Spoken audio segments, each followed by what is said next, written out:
अवधूतचे पप्पा गेले होते दुबईला आणि तिथूनच त्यांनी हे रोस्टेड काजू, डार्क चॉकलेट आणि खजूर आणलेले होते. तसे तर ते आता दरवेळेसच जातात, पण दरवेळेस कशाला काही आणायचं म्हणून मी त्यांना म्हणत असते नका आणू, कारण मागच्या महिन्यात आणलेले तेच अजून तसेच्या तसे होते चॉकलेट्स वगैरे. पण अवधूत आल्यावर त्यांना विचारतो की पप्पा काय आणलं, आणि तेव्हा त्यांच्याकडे काहीच नसतं. मग त्यांना कसं तरी वाटतं म्हणून ते म्हणतात मी एकतरी चॉकलेटचा पुडा आणणारच, म्हणून त्यांनी आणलेला. आणि आता ते चॉकलेट्स तर काही मी खाऊ शकत नाही, कारण मी डाएटवरती आहे.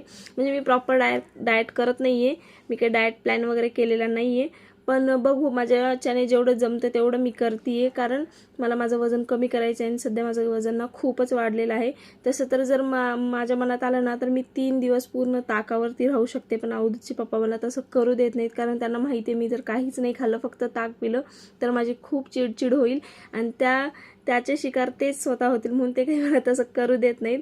म्हणून मी एक टाईम ताक पिते आणि एक टाईमच जेवण करते, ते सुद्धा चपाती आणि भाजी किंवा भाकरी आणि भाजी. भात पूर्ण बंद केलेला आहे, साखरसुद्धा पूर्ण बंद केलेली आहे मी. आता बघू हे किती वर्क होतं, कारण माझ्यासमोर एखादा चमचमीत पदार्थ आला ना तर मला तो खाल्ल्याशिवाय राहत नाही.